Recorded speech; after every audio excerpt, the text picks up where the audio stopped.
Little brass thimble. Check it out. It's going to be a great seal. Sure is. Check it out, Keebs. I don't find too many silver coins like this, but it beats a head stamp, I guess. That's a sweet find. I wasn't expecting to find this right here. Got a little spill right here.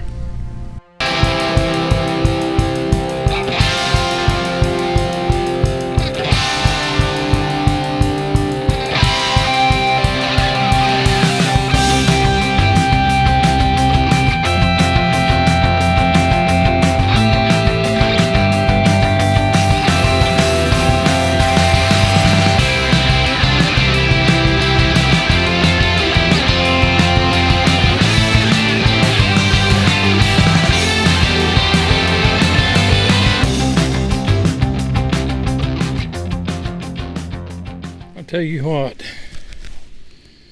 I sure do find a bunch of iron buckles. This one here was a little choppy, but it sounded pretty good.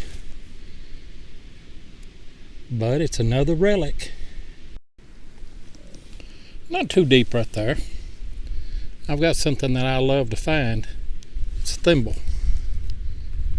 See it there? It's mashed together and the other side is broken down here at the bottom. Little brass thimble.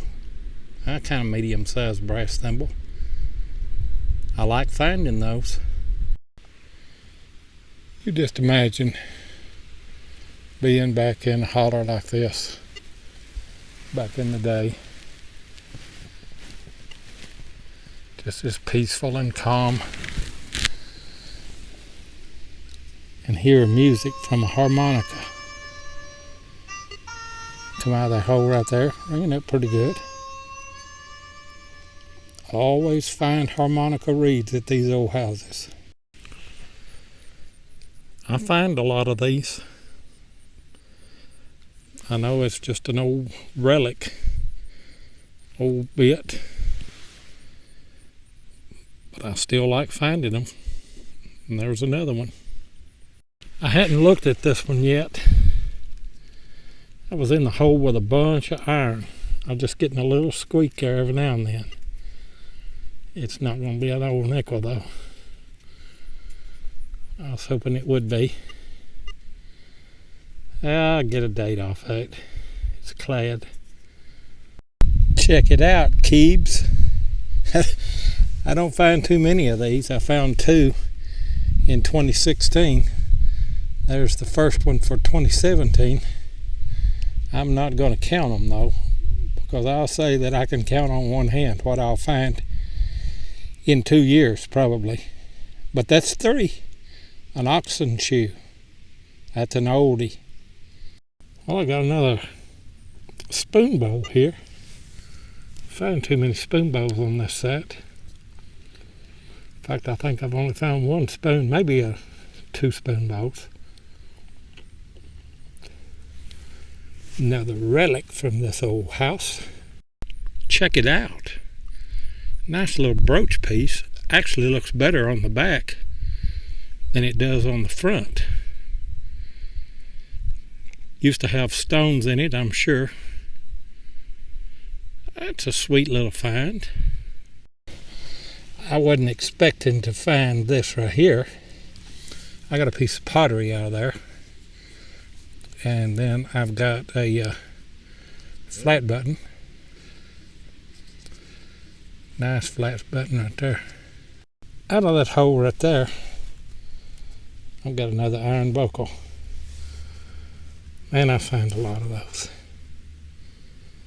Horse tack. That's a pretty deep hole right there. Probably 7 inches. This is in the bottom of it. It's got a lot of fancy around the outside edge of it there. Almost has to be some kind of suspender clip, but I've never seen one like that. That's a sweet find. I want to do a shout out today to Ron Reed. You see his channel there on your screen.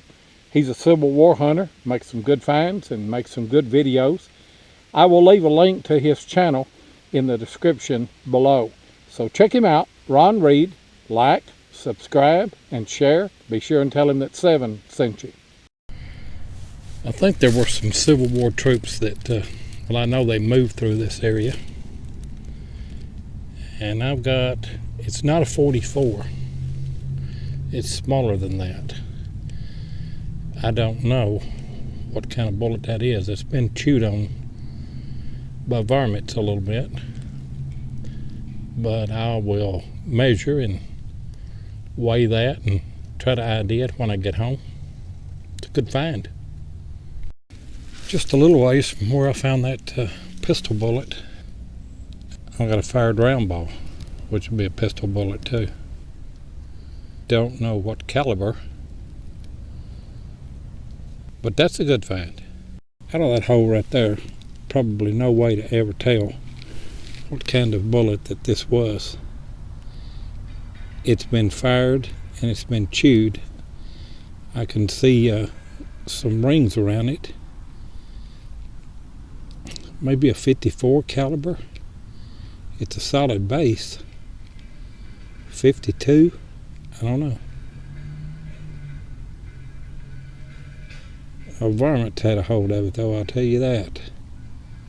That's a good find though. A little old shallow hole right there. I've already got this one out and wiped it off.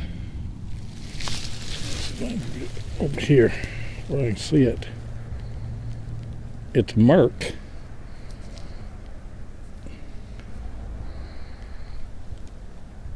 I can't see the date on it. Wore pretty good. I don't find too many silver coins like this. But it beats a head stamp, I guess. I'm going to go ahead and film this one here because I believe I've got another silver dime. Look at there. See the imprint right there? It's another Merc, and it's not a foot away from where the other one's at. Huh.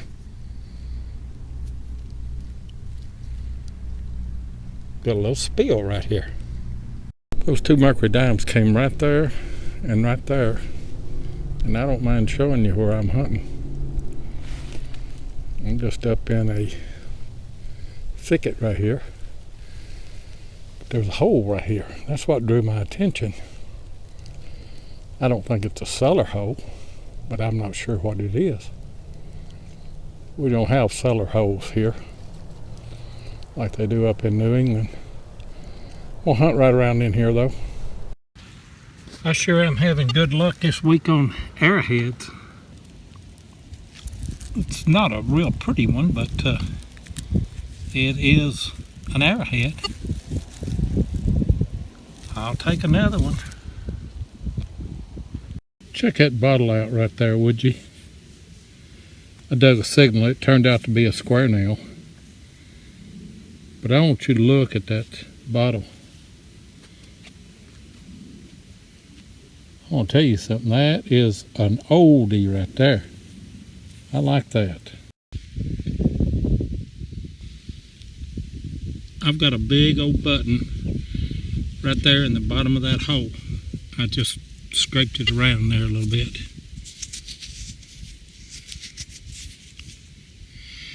It's going to be a great seal. Sure is. And it's going to have a shank on it. That scared me. I thought that might be a block eye or something. That's a great find though.